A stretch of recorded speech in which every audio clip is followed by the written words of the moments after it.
নারীরা সাজে রান্না করে, সন্তানের মা হয়ে, নিজের ভালো লাগার শখ মাটি দিয়ে, শত শত কষ্ট বুকে নিয়ে, স্বামীর মন জয় করার নিয়ে।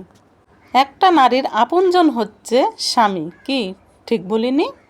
কিন্তু তোমরা কি জানো, এই দুনিয়ায় সব থেকে স্বার্থপর মানুষ হচ্ছে তোমার স্বামী। সে তার ইচ্ছে মতো কথা বলে, অবহেলা করে, প্রয়োজনে খুব সুন্দর করে কথা বলে, আবার প্রয়োজন শেষে এমন ব্যবহার করে মনে হয় এই পৃথিবীতে সব থেকে তুমি বড় তার শত্রু। তোমরা হয়তো অনেকেই বলবে এটা আবার কেমন কথা। আসলে আমি এই কথা না বলে পারছি না। কেননা এক নারী তো কিডনি দান করেছেন তার স্বামীকে, কিন্তু সে স্বামী পরনারীতে আসক্ত। কয়দিন আগেও লোকে প্রশ্ন তুলেছিল নারীরা কিসে আটকায়, কিন্তু এখন সকল নারী জানতে চায় পুরুষরা কিসে আটকায়। হ্যালো এভরিওয়ান, আসসালামু আলাইকুম। তোমাদের মাঝে অনেক কথাই বলে ফেললাম, আর এই কথার মাঝে যদি ভুল ত্রুটি থাকে তা অবশ্যই একটু ক্ষমার দৃষ্টিতে দেখো। এখন চলে আসি রান্নাবান্নায়। এই যে আমি রান্না করছি চটপটি। এই চটপটি রান্না করতে করতে একটা বড় ভুল করে ফেলেছি আমি। দেখেছো, ময় মশলা আলু সিদ্ধ করে সব কিছুই ঠিক আছে রান্না করেছি, কিন্তু যেটা ইম্পর্ট্যান্ট একটা জিনিস সেটা দিতেই ভুলে গেছি। সেটা হচ্ছে ডিম। এই ডিমটা সিদ্ধও করিনি, আমি চটপটির মধ্যে দিয়েও নি।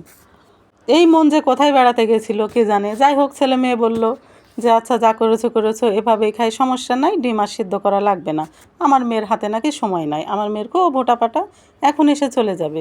তো যাই হোক, এদিকে আমি শসা কেটে নিচ্ছি, আর কাটতে কাটতেই যে দেখো আমার মেয়েটা এখানে, আরেকটা ছোট্ট মেয়ে বলতেছে বড় আম্মু কী করছো। তা আমি বললাম শসা কাটছি, ফুচকা খাবে, সে ফুচকা খেতে পছন্দ করে, তাই ও খুশি হয়ে গেল।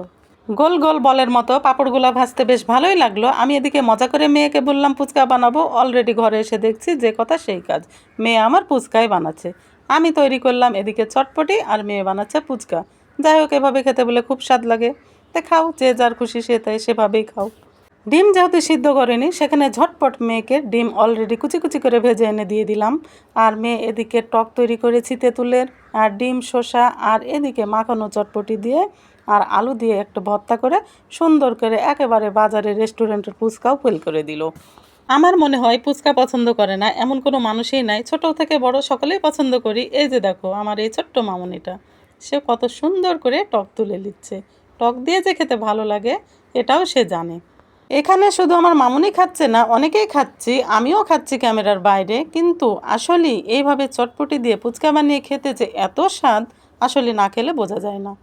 আজকে আমি আপন মা হয়ে গেলাম সৎ মা। কেননা আজকে ঠিক সৎ মা যেরকম করে আমি আজকে ঠিক তেমনটাই করলাম। ওই যে রাঁধুনির এক সমস্যা, ডিম দিতে ভুলে গেছি। এদিকে ডিম সিদ্ধ করে আমি আবার চটপটিটাকে ঠিক করে নিলাম, আর পাঁপড় ভেজে নিলাম অন্যরকম। যেহেতু চটপটি, এটা চটপটির স্বাদে না খেলে কি হয়, তাই এদিকে আমি আমার মতো স্বাদ করে খেলাম। এটা কি সৎ মায়ের আচরণ হলো না? একই খাবার যে যেভাবে খেতে পছন্দ করে, তাই আমি আমার মতো খেলাম। আজকের খাওয়া দাওয়াটা কেমন লাগলো অবশ্যই জানাবে। আল্লাহ হাফেজ।